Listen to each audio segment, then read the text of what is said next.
What if you could treat patients, scale your income, and work with people anywhere in the world without being trapped by insurances or state lines? Today's guest has done exactly that. In today's episode, we break down how she built an online physical therapy business, the biggest mistakes clinicians make when trying to scale, and how you can start doing the same. Let's break the ceiling.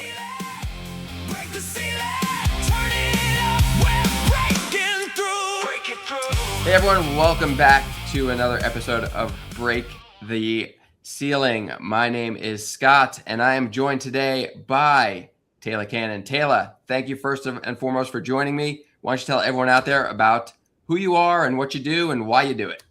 Absolutely. Thank you for having me, Scott. I'm excited to be here. My name is Tayla. I am an Australian physiotherapist, physiotherapist, same thing, guys, different terminology. I was Australian trained, got my license and training in Australia, then soon moved over to America and quickly saw the limitations of, I would say, our healthcare model as a whole, right? We live in a world where it is a volume-driven model versus an outcome-driven model. And that didn't align with me. So I actually left the industry entirely and moved to a completely different field. I went into interventional cardiology. But during that time, I very much missed being a physio. So I had this little side quest or hobby, as we might say, of being an online physio to which I could control the model of care that I was delivering and integrate it into training itself. Fast forward to today, that ended up scaling to a fully fledged company that was very unintentional, to which then led to my second company, Rebuilder, where I am now teaching and mentoring clinicians worldwide, as well as coaches, how to step into the online space, deliver an asynchronous continuous care model, and do that entirely online and or as a hybrid model. So the first one, Athletic Rebuild, where I myself was working online, treating clients, and then second to that is Rebuilder, where we're now training clinicians to do the same thing. Love it. So in terms of when you came over to the States and you started this, what type of education did you need in terms of learning, the rules and regulations of just being a physio or a physical therapist here in the States? What does that mean for you with your current licensure, and what are you able to do and not able to do? And how did you navigate that, and what recommendations do you give for other people looking to get into that space now? Yeah, well, I actually had a bit of a roundabout way of working here in America. So I didn't actually get licensed here in America, and instead it fell under more of a exercise physiologist type of role, where I was working under the scope of a rehab coach. We took that route, and I very quickly left that for reasons that are not worth getting into, but more on the business side. But because of that, I didn't get licensed. But what I would say for those considering it is it's a very lengthy and expensive process. Mm-hmm. I personally didn't undergo the process, one, because I got a taste of the model and recognized that I don't really want to pay to get into this. And second to that is it's going to take a lot of time. You will very quickly learn that despite being highly educated, irrespective of where you learnt your degree, you will likely fall short. And as a result, you then have to go back to school. You'll probably be doing another additional year of schooling plus assessments, assessing curriculum, etc., until you're actually licensed. So I would definitely say weigh up your options before you consider taking that route. And then if it is the right route, prepare for it to be a lengthy and potentially expensive one too. Gotcha. So with Rebuilder and your online mentoring and such, when potential clients, we'll call them, come to you looking to learn how to scale online, what issues do you see with scaling across state lines where people have, licensed in one state versus another state? What issues do you find coming on with that? Yeah, it's definitely a gray area and a sticky one too. I've consulted many lawyers across all countries to have a solidified answer to this question. Now, I mentor people on, again, what we call a rehab coaching scope. So within that, we are not treating, we are not diagnosing. One, so that we're not breaching scope and liability and legal issues. But second to that is I don't believe we need to get the outcomes that we need. Through my own experience as a physiotherapist, I actually tried to avoid diagnosing myself because I saw the psychosocial effects of giving a diagnosis and a label and what that would entail. And beyond that, I reflected and thought, does my diagnosis change the way that I manage this person? Doesn't, unless, look, we're ruling out red flags here, but we've ruled them out. No, it doesn't. It all comes down to what can they do and what can't they do. And that is a general assessment on movement screen that ultimately we have coaches worldwide doing. So why are we as physiotherapists not doing the same and providing more and branching ourselves out to the world? So I teach, a rehab coaching scope where we're not diagnosing, not treating. Now, if we were to diagnose, treat, and let's say prescribe a prescriptive exercise program that is specific to the diagnoses, then you would have to be working with a client that is within your state within which you're licensed. I would say Americans have it a little unlucky in that you're restrained to the state that you're licensed. The rest of the world have nationwide. So Australians can work with Australians anywhere they want in the country, similar to Europeans. So they have a little more autonomy and flexibility in the online space. But if we want to have accessibility worldwide, then that's where I start to encourage and teach on a rehab coaching scope. Love it. Love it. I always say, diagnosing, like you said, is such a gray area, right?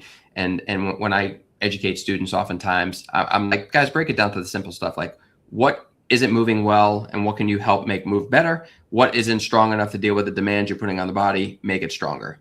Yep. Right. At the end of the day, those are the keys.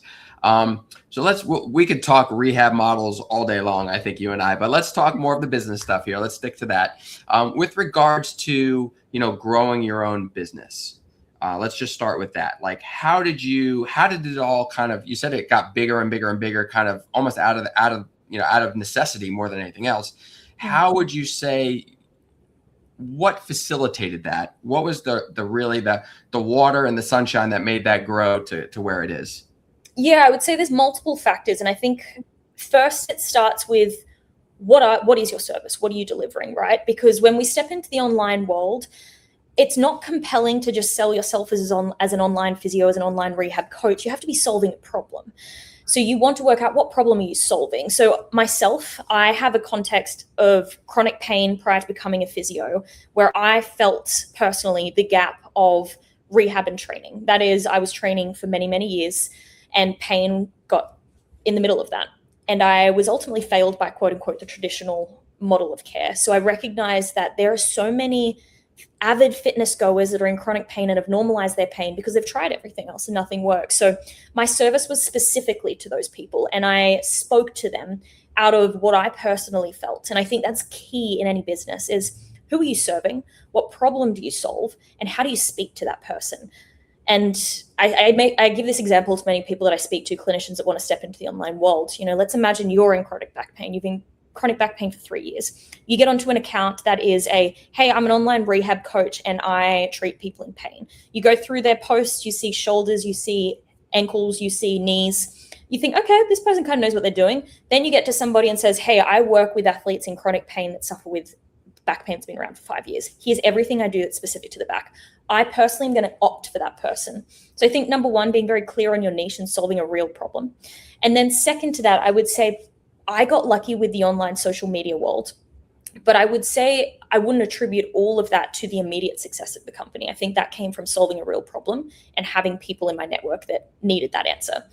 Then social media stepped in. I think social media is a powerful, powerful tool, but it's also a skill. It's not something that everybody's built out for, and it's not just a matter of start posting and it grows. There's a lot of intentionality, methodology, skill set behind it for it to be successful. And when I speak to social media, when I'm speaking to clinicians, a lot of people come to me and say, hey, how do I get a big audience? Because personally, I've had the experience of growing an audience. But I try to flip the question and say, do you need a big audience? Because when we step into the online model, you can have a higher salary than working in clinic with 25 clients. So do you need thousands and thousands and thousands? No, you just need, let's say, 500 people that exist with the problem you're trying to solve that you can build trust with. And how do you speak to them? And I think when you nail that, that is when you then get into a good flow of generating clients. And I think you and I spoke to this previously, Scott.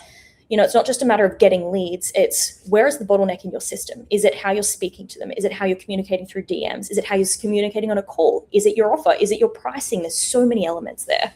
I love that, because we're going to dive right into that now. That was a great segue. So quick question. Do you actually know how much revenue your business is losing right now? Not guessing, not a ballpark. I mean the exact number, because most businesses aren't stuck because they're doing the wrong things. They're stuck because one constraint is silently capping their growth. That's exactly what Ceiling IQ shows you. In under 5 minutes, you'll see how much revenue you're losing. It's free, no credit card. Just go to ceilingiq.com and get your number. Now back to the episode.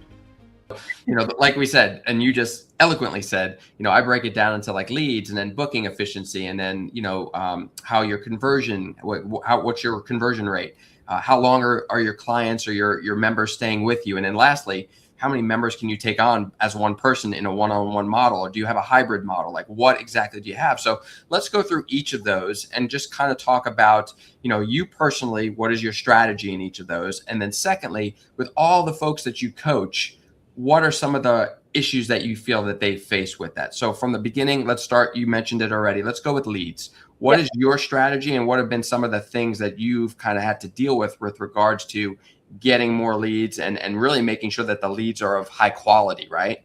Mm-hmm. Yeah, I mean, this has been a trial and error process for me for many years because I was very unfamiliar with this space and kind of just learned it from scratch.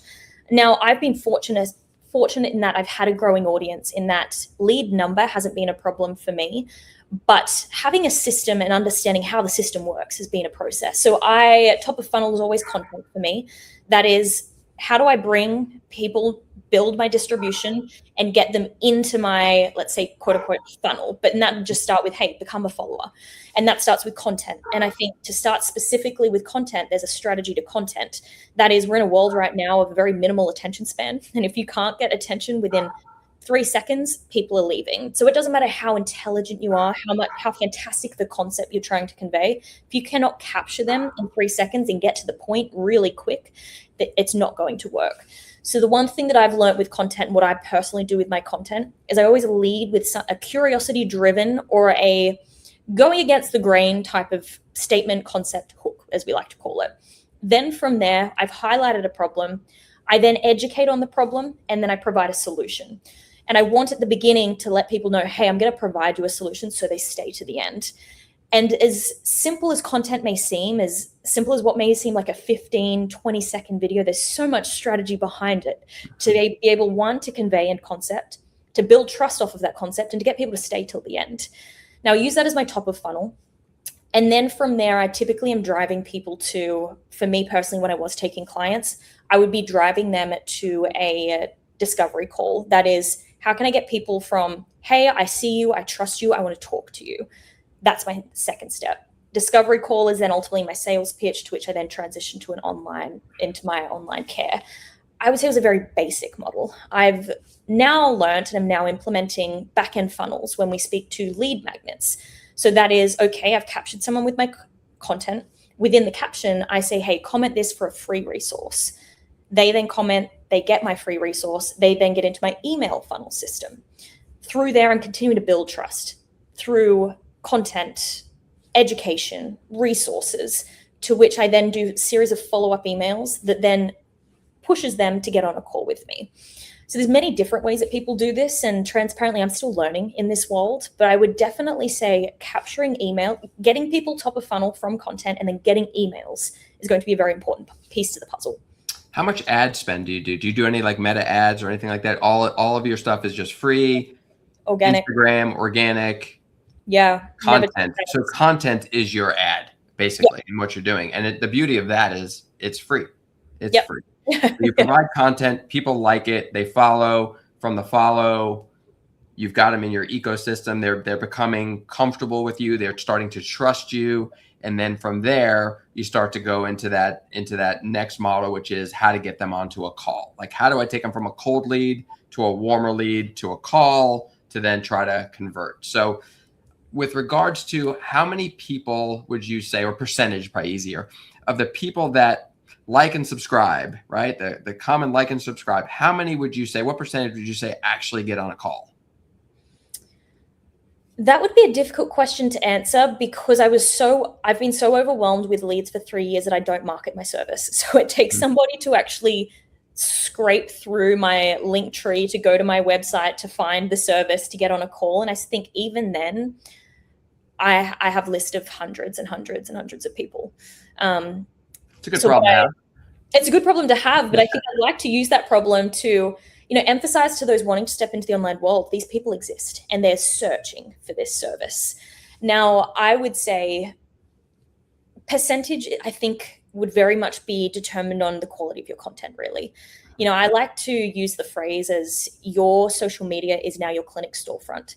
This is how you build trust with people. I think in the traditional model, we build trust because people come to a physio or physical therapy clinic because that's the normal step. They build trust through that first appointment. Instead of having that first appointment, you have exposure. How do you build trust through there? And that comes down to, yeah, how well do you do that? And how well can you build that trust to then convert them into that call? Love it. Okay. So we got them. They're following you. Great content. You got the hook. They're being pulled in, right? You get them on a call. What type of offerings do you have? Like, what is underneath the Tayla umbrella of the Rebuilder kind of products you got? Like, what do you got? Yeah, so I have a lower ticket offer, which I typically don't get on a call to sell, but it's always a sell if somebody isn't opting for the one-on-one service. So that's just a generic program, a 12-week preset program, to which ultimately encompasses all of the common patterns that we see in people with pain and blends it into a training program. That's a lower ticket offer, but I typically am trying to sell people to my one-on-one service, which is individualized rehab and training integrated into one. I offer either a monthly ongoing fee or an upfront 6-month payment, which gives you a bit of a discount. So that's the main service that I'm typically speaking to when I'm on these discovery calls. Okay, so you mentioned you have a free model, you have a lower ticket item. You don't have to tell me exactly, but what is the ballpark of your lower ticket item versus maybe the higher one-on-one call? Like, are we, because you always talk, I hear people talk about this all the time, like, and this is going to sound terrible, but, you know, sell to the rich, right? Yep. Because it's a lot easier to get, 5 people at a $500 item than 50 people at a $5 item, right? Yep. So sell to the rich. So you have your lower ticket, you have a free item, like you said, part of your email funnel. Then you have a lower ticket item. What is that range? Yeah, so I have my free lead magnet. Then I have my set programs, which are 12-week programs. They sell for $150. Okay. And then we step into my one-on-one right now. And I think coming back to the point of, sell to the rich, right? There is a spectrum in this online world of pricing.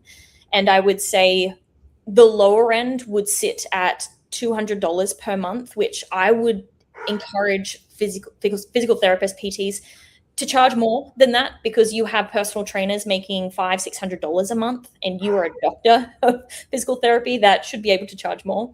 And then you have people all the way on the other end of the spectrum selling back pain programs for $6,000. Now, I personally am more concerned with getting good outcomes than making lots of money. So I sit on, I would say, probably the middle of the spectrum. So my one-on-one offer is $400 to $450 per month, or my 6-month offer is a little under $25, probably $2,200 for 6 months. And how off? So with the one, let's dive into that a little bit. So that seems very, very reasonable, right? At the surface, it seems very reasonable. What do they get for that one-on-one for the month? Yeah. So my one-on-one service, you get a kickoff call. So kickoff call is about 45, 50 minutes subjective, if we're all familiar with subjectives, but a very in-depth subjective. So not just like medical history, pain history, but who are you as a human? Stress, diet, sleep, hydration. How are we looking after our body beyond biomechanics? Then second to that, how are we training? What does training look like for us? What do we enjoy with training? What are our training goals? And ultimately getting an understanding of who is this human in front of me and how do they function on a day-to-day basis? Because I say to everybody, there's no point in me providing a program to somebody that's sleeping 3 hours a night. I'm doing you a disservice if I don't check that first. So that call is just conversation. Second to that, I then run them through full body comprehensive testing. I do this in an asynchronous manner. So I deliver asynchronous testing to which they watch videos, they record, they document data, they send back to me. I do head-to-toe screens of mobility, unilateral strength testing, capacity testing, and global movement screens. So the comprehensiveness of my testing would probably take 2 to 3 clinic appointments just to cover. So we run this through about a week of testing. Then from there, I run them through all their findings, their limitations, the real standouts within their specific body. And then I say, okay, this is the type of training we spoke about that you really enjoy doing. And this is what your body really needs. So I'm going to integrate them into one. This is my game plan. That is, hey, this is my generic thought process, and this is going to be the split. This is going to be the style. Do you agree? Yes, great. I create that. They then get a full program, which is ultimately to them feels like just a gym program, but a very intentional gym program to get them out of pain. Now, when working with people in pain specifically, as you're aware, symptoms can fluctuate. We can have irritable people. So I don't build just 12-week programs, there you go, see you later, because what if day 2 they have a flare up? So I build first week. We go through first week, and I always say to everybody, month 1 is a very high touch point communication. I ultimately want this to be an ongoing conversation because I want to know how your body functions on a daily basis. How does it respond? How do we adapt? How to react? And once we get an understanding of, okay, we've went through a week where the body was really great with that, that's when we stick to that. And depending on the person, we may do a 4, 6, 8+ week program to which we're just evaluating on a weekly basis, progressively overloading, assuming symptoms are at bay. And then once we get to the end of that block, we do a reassessment, we run it again. Now, I don't have any set calls within this service beyond the kickoff call, but they are there if needed. And I found that, I've spoken with many people in the space, and some people will think, hey, well, if I just offer a weekly call, that's going to be an added benefit. And I would say people are less concerned with what you have to offer and what your deliverables include in your service, and more concerned with what outcome you're going to get them.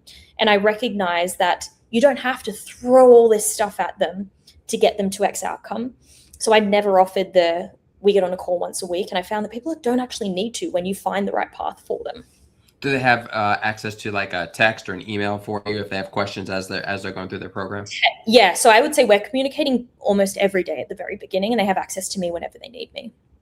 Okay, great. So a couple of questions I have in my head here. So number one, when they do this assessment, that's going to take more than, a couple of treatment sessions if you were in the clinic, let's say. They're videotaping it, obviously, and they're sending you those videos. Now, obviously, you're not able to get true goniometric measurements. You're looking at gross motor movements, deviations. Are they shifting to one side when they do a squat or a forward flexion bend? Those. So that's really what you're looking for: gross motor deficits, as opposed to their knee flexion was 120 on one side and 123 on the other side. You know what I mean? So that's what it seems like. How long does it take you to go through like a comprehensive video from somebody that they send you? Yeah, so I think in answer to the first question, you are correct in that, I'm looking for significant standout deficits, unilateral left versus right deficits, but I also probably don't do the traditional, as PTs, we're very used to the 1RM, push, push, push, okay, left versus right. I'm a big believer in capacity and fatigue over time versus just one maximal output. So I test capacity, and I'm ultimately looking what's their compensation strategy and how do they fatigue over time. So beyond just specific joint metrics, I'm looking at globally plus the significant standouts. But I would add to that, AI is a brilliant tool right now. We're actually integrating that into our rebuild system where we can capture goniometric measurements, etc. But second to that, how long does it take me? I would say now I am very skilled at doing this, and I would say it probably takes me, let's say 20 to 30 minutes. At the beginning, probably a little bit longer, just because I was still trying to understand, how do I interpret this in an online setting? How do I determine what am I looking for? What are the common compensations in an online setting? Once I familiarize myself with that, then I would say, probably 20 minutes. Okay. So with regards to your weekly time with your clients, I'm going to ask you two-part question. Number one, how much time per week would you say you spend with each client? If you had to put it in hours. And then secondly, how many clients would you say you have on your plate at a given time? Yeah, great question. So I would say it depends on what phase of the service they're in. First month is always going to be time heavy. Once you get into a routine with them, that time demand or need very much drops. So I would say in the first month, you're always committing, or personally, I'm committing to that 45-minute call. Then from there, I'm deploying their assessments. That takes no time, but then reviewing, I would say let's make it 20 minutes or a bit over an hour there. And then from there, it's weekly assessment and progression. Now, while we're in the same block, that process is very quick. It's ultimately, okay, everything's good, copy, paste, progress, volume, or load. That there is a 10-minute process per week. Then the additional things we need to consider is, okay, how much are we communicating with that client? And that's ultimately that then adds that additional time. So personally, now that I have a very rigorous system in place, I often say probably an hour and a half to 2 hours in the first month per client. Beyond that, you can probably do an hour per month per client. Okay. And do you have room right now to take on more clients, or do you feel like you're tapped out? How many hours a week would you say you work in the business doing these type of things? Of that, how many hours are patient care driven? And do you have capacity right now to take on more? So personally, right now, I actually stopped taking clients, I would say probably 10 months ago, as I now transitioned into rebuilder and educating clinicians and building a tech platform, ironically. But let's take us back to when I was working with a full caseload. I actually had a full caseload, which I would say is probably about 25 to 30 clients if you really want to be intentional and deliver good quality care. I know people in the online space that are working one-on-one, delivering this specific service with, I'd say, 40 plus, which it's possible. It absolutely is. I personally wouldn't want to be doing that many. You definitely can make a lot of money doing that. But I was sticking with 25 as my sweet spot. And alongside that, I was actually working a full-time job. So I did both. Gotcha. Okay. Next question. Along the path. So we talked about, we got them. We have a low ticket. We upsell them to a more one-on-one type of ticket. How long are your clients staying with you? You talked about a 1 month kind of plan, and obviously we know 1 month isn't enough time, right? And Right. obviously probably 6 months is probably not enough time if we're talking about truly not just rehabilitation, but general health and fitness. And nobody's perfect.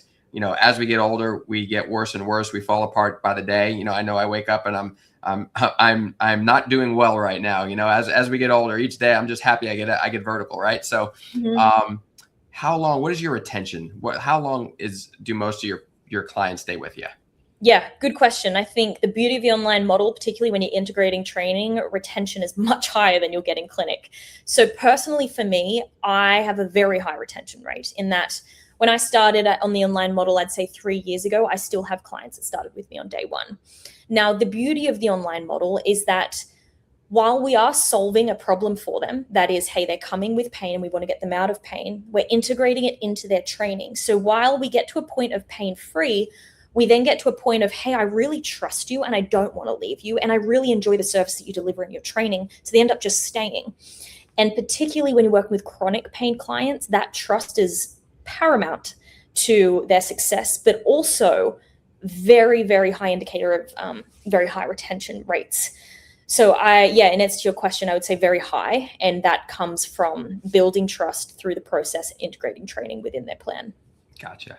So if we think about this from the standpoint of growth of Tayla, like how does Tayla grow? So, from the standpoint of you're full, right? You're as busy as you need to be. You decided you could have done a couple of things, right? You could have either built that business, hired people probably underneath you to carry out the Tayla Cannon service and to kind of teach your methodology that you were teaching, right? Or what it sounds like you did is you pivoted into a space where you can now coach other people to do the same type of thing that you set up yourself. Is that accurate? Correct. Yeah. So what I did, my series of events was I hit capacity and then I started pushing everybody to my programs. The beauty of passive revenue, you start to really enjoy that and realize, wow, why haven't I been doing that from the start? Beyond that, I still had this very high demand of people in chronic pain and I wanted to help them. So I did hire a physiotherapist who works underneath me and takes my clients. I oversee the process. They're the direct contact doing the direct programming assessments. Then beyond that, I then recognized just the massive pain point in the industry. This actually began with tech specifically. There's no tech for us as physical therapists to work online in this model. So I started building that and then transitioned to the educating and mentoring clinicians to do this as well. Got it. So how many people do you mentor right now from that perspective?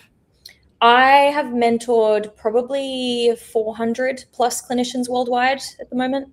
Wow, that's amazing. That's amazing. Yeah. And I did a little spying beforehand, and if I'm not mistaken, your mentoring program is about $1,500. Is that correct? I'm not breaking. I just Google searched and found it, so that's out there. I'm glad it's coming up on Google. That's awesome. That's right. So okay, so very good. So 400. How many do you have at a time? And like how? Tell me about that process. Tell me what you do to mentor others to do this. Yeah, so I would probably say a course is a better term than mentorship. Initially, I was doing mentorship, live calls, working directly with people. I now have ultimately a self-paced course, which walks them through, one, the legalities. I think there's a big gray area, like we had mentioned initially. How do I do this online? What's legal? What's not? What can I say? What can't I say? So I brought in a lot of lawyers to build that section out, which ultimately covers what scope are you going to work under and how do you work that out? Then second to that is my methodology. How do I assess online? What is my blueprint? How do I program online? What is my blueprint? My overarching philosophy as a clinician. Then third to that is, okay, what's the online delivery model? Because we're very used to appointment-based care, and this is very not appointment-based care. So what does that look like? How do we deliver? What is the flow? And then from there, it's all about building your online presence and client acquisition. So, okay, we're going to work online. What are we selling? What is our service? How do we sell it? Who are we speaking to? Then how do we build that client base? Love it. Love it. And how long do those people tend to stay within the program? So they typically get through it within, I'd like to say 4 weeks, but I keep it as an open community. So once you finish that certification, part of the certification gives you visibility on our Rebuilder marketplace. So second part of the company is the tech platform. So think of it as the EverFit, the Train Heroic, the Trainer Eyes of physical therapy and or rehab. And once you are certified, you get visibility on our marketplace. So our marketplace is where I'm going to drive my consumers and my distribution to there to get the service that I once delivered. And beyond that, we just keep it as an open forum for Q&A, questions, answers, etc. So what have you learned from your members, from that person, not the one-on-one coaching, but the actual coaching, mentorship, coursework what have you found in terms of what they report back to you as their biggest struggles and challenges? Great question. So much. I've learned so much. I would say definitely the standout struggle is getting clients. I think people associate going online with I must use social media as my means to get clients. And I think they forget that a lot of them have a in-person client base that trusts them already. So start there. So I am very much encouraging the hybrid model initially because, hey, the lowest hanging fruit here is you have tens, hundreds maybe of people that you've worked with, treated, that already trust you and know your process and know that you can get them from X to Y. So start there and offer those that are working with you in person, hey, instead of waiting for me to come back in 2 weeks' time, you can get access to me on a daily basis. And you know how you come and ask, hey, what can I do in the gym? I went to the gym, I didn't know how to do this. I can also solve that problem for you as well. So rather than coming, let's say, twice every week for 6 weeks, come once every 2 weeks and you can get access to me every single day and I'll give you a program. That's a very high selling proposition to their clients that very quickly transition into that hybrid model. Then as I spoke before, retention of working online is much higher than what I experienced in person. So when you transition to hybrid, you kind of naturally transition to that online model. So that is my number one recommendation when it comes to solving that problem, that is getting clients. And then let's say we have the person that works in an insurance-based run-of-the-mill brick-and-mortar clinic where they can't utilize the in-person clients and move them online. That's when understanding social media and really optimizing their skill set in that space becomes very important. But again, as I said before, it's definitely a skill. And I've learned that it's not something that everybody knows how to do and knows how to do well. And it definitely does require a lot of training and learning. Love it. Love it. So, okay. Therapist A comes to you. Are you giving them financial starting points for them in terms of what they should charge, cash-based versus, because again, most people come from the insurance model. They don't know. Most people undercharge for what their value is, right? At least that's what I found. Like, nobody's going to pay this amount. And then how does market, because what you charge somebody in New York City is going to be very different than what you charge somebody maybe in, I don't know, rural Alabama, right? So that's going to vary. So what's your strategy in terms of education there? Yeah, so the way that I like to frame it is work out first how many hours you're going to be spending on each client. I do a very in detailed breakdown of what that looks like, how we work that out. And then what do you price yourself at? What is your hourly rate? And be kind to yourself. I think of a lot of people are used to making $50 an hour. No, we are all worth much more than that. So price yourself at what you're worth, and then work out how many hours you're spending on each client. So let's say, okay, you are worth $250 an hour. You're spending 2 hours per client per month. That is $500 per month per client is what you should be charging. So To get granular and personalize it, that's what I recommend. But I would say if we were to speak of a range of just what is common and what exists in the world, I would say the common range sits between $250 to $500. As I said before, that lower end, I highly encourage you to charge more. But as you'd pointed to before, it's a skill to sell, right? So if they don't have the communication skills and the selling skills to be able to communicate why this is worth investing in, then people will opt for that lower end. But generically speaking, that's what I would say per month. And then if we were to go 6 months, then just times it by 6, maybe give a 8% discount or something along the lines. Yeah, I agree. Okay, so let's go this. We're winding down here. I don't want to keep you too long because, again, I appreciate your time and I know how busy you are. But let's get into how busy you are. So Tayla wakes up at what time in the morning? What do you do? What does your daily routine look like? And how much time of that, like, are you spending with clients, or how much are you spending time doing Tayla things? That's Tayla things? What's that? Tayla things. Great question. So I wake up, let's say 6 a.m. wake up. Gym is always the first thing every single morning. If it's not gym, it's running or some sort of movement. I'm a girl that can't survive without endorphins. Then from there, it's ultimately head deep into work. Now, the beauty of what I do is that I'm doing 1,001 things at once. Now, I do have some clients that have been with me from the very beginning that I still work with, but I would say my client number right now is less than 10. It's a very small part of my week. Beyond that, a lot of my meetings, I have a development team in Australia, so I meet with them daily. I have a social media team. I have an assistant, etc. So meetings with them throughout the week. But beyond that, it is building out education, building out courses, knowledge, content for my social media. I could go on a tangent here, but I would say, yeah, there's 1,001 things happening at any one time, and there wouldn't be much structure, I would say, to my day in terms of where is it being allocated. It very much changes day to day. And as much as I'd like to say I should shut my laptop at 5, that would be a complete lie. Right now, I'm living a life where I'm still sitting at my computer at 10, which I would not encourage to anybody. And I would say to anybody stepping into business and working for themselves, prioritize you. I know it's ironic and hypocritical coming from me, but I try, and I have set blocks. It says stop and go outside. Do I listen? No, but I would encourage you to. But they're there. I don't listen, but they're there. Great. I had another question. I'm trying to pull it off my tongue, and I just forgot it. It was with me, and then I lost it. But anyway, why don't we start with this? Why don't we end with this? Tell us a little bit about where people can find you, how you, anything you're promoting right now within your programs. What, give the listeners something out there as to where they can find you. Yeah. So best spot to find me would be Instagram at Tayla Cannon Physio. And right now I would say Rebuilder is my number one focus. That is ultimately everything you spoke about today. How do we get clinicians, coaches working online and working online in a way that delivers a very high quality of care? So Rebuilder ultimately has 3 ecosystems to the company. That is, we have the tech, then we have the marketplace that connects you with the clients wanting this service, and then we have the education. That is the course that we spoke to before. And the tech is included in the price that you provide, or is the tech separate? The tech is separate, but if you do become certified, you get your first month free.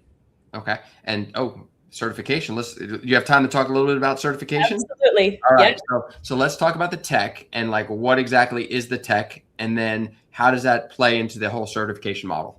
Yeah, so the tech itself is a HIPAA compliant platform that ultimately allows you to do everything we spoke about today. So everything from onboarding a client, waivers, contracts, payment, integrated payment, virtual assessments, video calls, communication, weekly programming, resources, voice memo.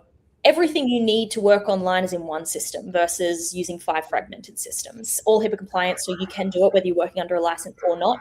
Or if you wanted to use it as your hybrid clinic or HEP system, you can do that as well. That is the tech. Then if you become certified, you become Rebuilder certified. When you are Rebuilder certified, you then get visibility on Rebuilder's tech platform marketplace. So right now or soon, Rebuilder will have a web marketplace as well as a app marketplace to which users will download the app, which I'm driving all of my distribution to. They'll go through a matching system. So they'll ultimately go, okay, I'm looking for a program, I'm looking for a coach. From there, they'll go through a series of questions. Are you in pain? Are you not? What are you looking for? How do you like to train? Through there, we have a logic matching system that matches them with their most aligned coach or trainer. Then from there, they go through the inquiry, book a call, get on a call, and then onboard them as a one-on-one client. But second to that is programs as well. So when your rebuilder certified, you then get visibility of selling your programs on our marketplace as well. And they fall under 3 separate categories: injury and pain, which is then categorized by body part. We have women's health and pelvic floor. And then we have training and performance, so building resilient bodies, and distributed by specific training styles. Love it. Love it. Well, again, thank you so much for joining. This was awesome. I love getting to know you a little bit better. If there's ever anything I can do for you, please reach out. And again, for the listeners out there, you know how to find Tayla. Get a hold of her. She's a genius. You go follow her YouTube stuff. She's been amazing in terms of what she educates the public on. So can't thank her enough, and hope to see you guys around next time. So thanks for joining us. Till next time. Bye.